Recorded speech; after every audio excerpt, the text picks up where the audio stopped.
Artists. All right, man. Stu, we'll start with you. Hey, Sean, first one to ask about Logan Bruss. I don't know if you've had the chance to talk to Reggie yet, but is there any update on his status? Yep, I was just with Reggie. That's why I was late to hop on. It's a shame. Logan tore his ACL and MCL, and he'll be out for the year. Bummer for him. And, he'll attack the rehab, and, that's a tough one. And then also Daniel Hardy got a high ankle sprain last night, actually fairly early in the game. And he's going to need a procedure to fix that. It won't affect his, whole season, but he's a guy that's a candidate to probably start the season on designated IR. Jordan. Hey, Sean, excuse me, slight pivot from the injury stuff, but how have you guys reevaluated what the tight end position is and does in your offense over the years? And then also, as you've brought in different types of receivers, how has that kind of contributed to the evolution of that position for you? Yeah, it has been an evolving position, and I think what I've always, tight end was my first position job, Jordan. And I think the unique thing about tight ends is you ask these guys to do everything. You're a part of the run game blocking surface. You can play all over the formation. You use these guys involved in protection, sometimes the play action, sometimes you involve them in the drop back protection. And I think it becomes what your personnel enables you to do. And been around some great ones going back to Washington, starting with Chris Cooley and Fred Davis, and then getting a chance to work with a really unique special player like Jordan Reed, who we really had our pass game run through him my last couple years when that coincided with me being a coordinator for the first time. Then you get here and you've got a complete player like Tyler Higbee, who I think can do everything. I think he can play inline. I think he can play detached from the core. He can run block. He can pass block. And then you've got receivers that really can do a lot of those things. When you look at the way we've utilized Robert and Cooper since 2017, and even Josh Reynolds, those guys in some instances have taken on the role of, you look at the way the Niners use Kyle Juszczyk, they can really be in a lot of different personnels, but you take it off as 21, but they're running plays out of 12 that you'd run out of 12 personnel or 11. And that's really kind of what we've been able to do with our receivers out of 11. But even last year, I know I'm not really answering your question, but it's week by week. You look at last year, we were able to utilize Joseph Noteboom and Coleman Shelton as tight ends because we felt like that was the best way to add to our blocking surface going back to the Jacksonville game. And so feel really good about Tyler Higbee. Been pleased with Bryson Hopkins' progress. Obviously, it was a tough decision on Kendall Blanton that we made today, and wish him nothing but the best. And you saw he had a big influence on a lot of the good things last year, particularly in the playoffs. But looking forward to seeing some of these other guys continue to stand out. But we've obviously been a heavier 11 personnel grouping, but it's really about what is the best way to use your best 11 players, knowing that you can have 5 eligibles. And is that a tight end where it's a true tight end position? Do you do some things with the receivers? Do you ask running backs to kind of fill some of those voids and vacancies? So for us, it's a never ending search of the best ways to use all 11 to try to apply pressure to the defense. But those tight ends are very specialized positions. We could talk about this conversation all day, but we've got a guy that I think can do everything in Tyler Higbee. I'm pleased with Bryson Hopkins' progress in terms of what are some of the skill sets that he brings to the table that can help us. And then I'm looking forward to seeing, what some of these other guys bring that, will help us be at our best and utilize their skill sets starting September 8th. Apologies, Art, if I could just follow up really quickly on that, because you did answer my question, but structurally, it seems like its evolution has contained a lot more fluidity in your offense. I mean, even Cooper's doing some tight end stuff and all of that. So in terms of the way that you guys look for receivers sometimes who can do those types of things that a stereotypical tight end would do, that seems to be kind of aligned with what you're saying. And you guys have expanded your mind in terms of what the position is. Yeah. And I think it's about the people too, Jordan. You look at, I don't think Cooper is a real unicorn in terms of the things that we're able to do. I think the way that we were able to capitalize on all the things Robert Woods could do, those are unique things, no different than Deebo Samuel and the way that Kyle's used him in San Francisco.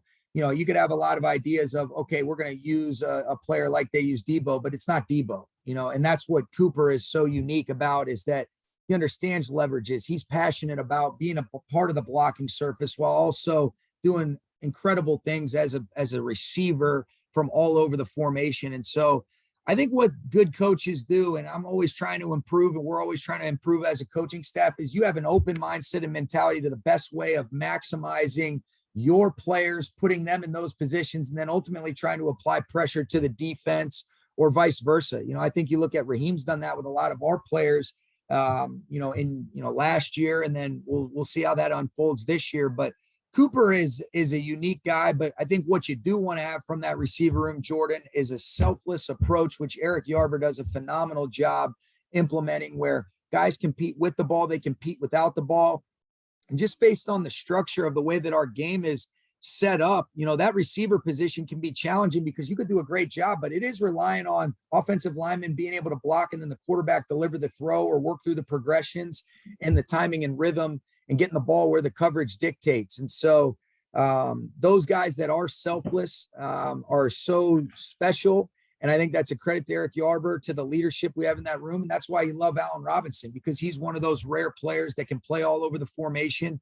But this guy loves competing without the ball as well. And when you've got guys like Cooper and Allen and a Van Jefferson that set the tone, that becomes the norm. And if you don't do it, you stick out like a sore thumb, and you're probably not going to be a fit for us here. Thanks for the insight, Sean. You're welcome. Gary?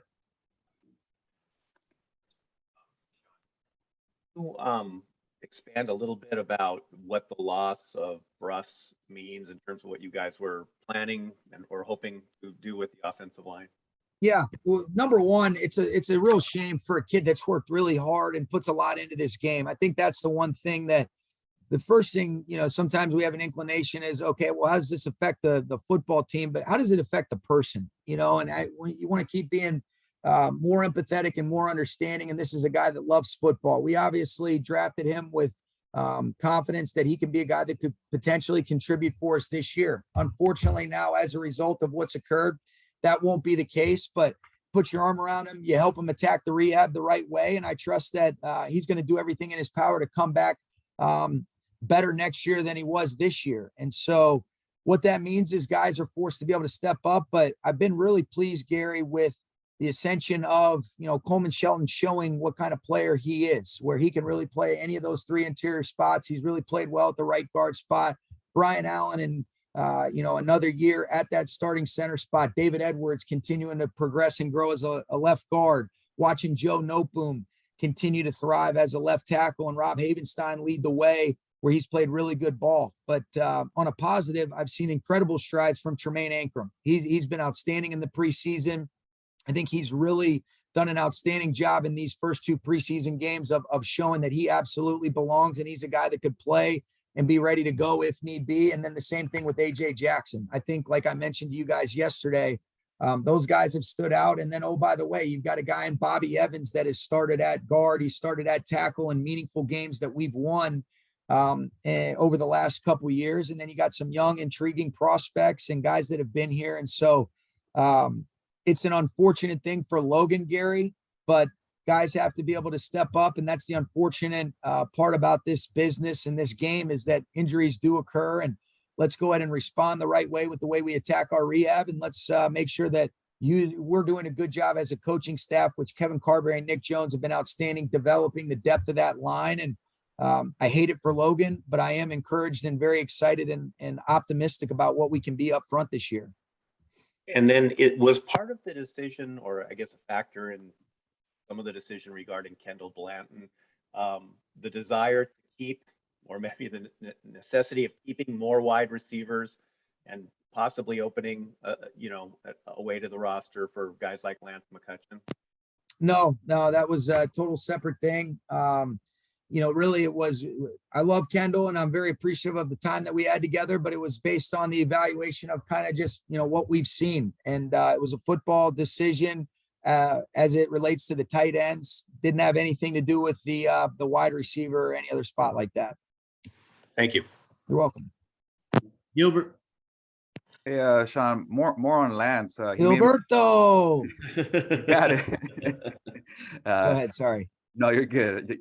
Perfect way to pronounce it, Sean. But more on Lance. He made more plays as a wide receiver. But what did you see from him on special teams? Did he improve in that area yesterday? Yeah, there's some things that he can still learn on how to play through the lens that Joe D and Coach Springer are looking for. But like anything else, he's a young player. But I think you can't deny the fact that he showed up again, made the plays that he was asked to make, did a good job off the play action on running a good route, kind of got in the blind spot of an outstanding player in Stingley. And he's a guy that the game makes sense. But I also thought, Austin Trammell did a hell of a job. You see how quickly he gets vertical after the catch. He's got a great feel for the game. Jacobs had, going into his second year with us, and then, Landon Akers was able to make some plays. So, Lance has taken steps in the right direction. I thought he had another good outing as a receiver, and he's, I think we've got to continue to see improvement as it relates to teams. And with Jacob Harris, he had the injury, came back to practice and played yesterday. How would you kind of, assess the week that he had, Jacob Harris? Yeah, he did good. I think sometimes the opportunities were limited, but he put a hell of a shot on Rasheem Green coming across on that keeper. That was a violent collision. But he's a tough guy. He's got great speed, and he's got a great demeanor every single day. So it was good to be able to get him back out, and get some reps, in both phases. And one more, Sean, you mentioned already the improvements of Bryson Hopkins, but, kind of specifically on the being a blocking tight end, an inline tight end, have you seen that grow from him this year? I've seen improvement. I think Thomas has done a great job of continuing to develop the depth of being a well-rounded player.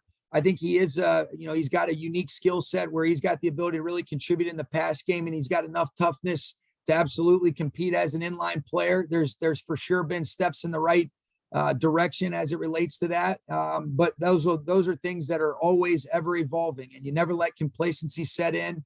What I appreciate about him is he's attempting to utilize those techniques and those fundamentals that Thomas is coaching. And sometimes, I like to see guys really not be afraid to shoot their shot, even if it doesn't work out, where, you're able to learn from some of those. Like, sometimes I feel like if we're not making mistakes, we're not really pushing the envelope.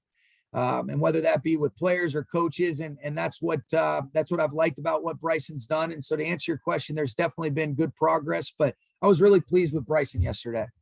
Thank you, Sean. You're welcome. Beecham. Hey, Sean, was there any particular reason you guys made these moves today instead of Tuesday? Yeah, the main reason is because tomorrow's an off day for our players. Wanted to be able to, out of respect for these guys, make that decision. And then Monday, we're going to have a good practice, and we travel on Tuesday. So just felt like kind of knowing that those decisions were inevitable, and there's really only one work day in between, and we feel like we'd be able to get everything done. Didn't want to wait until Tuesday when we're traveling to Cincinnati. And then in some instances, it might give an opportunity for those guys to get on somewhere else for the last preseason game. So that was kind of the thought process behind it. And then you mentioned 3 of the offensive linemen. Was there anybody else who stood out from last night's game now that you've had a little bit of time for reflection? Anybody we should be looking at?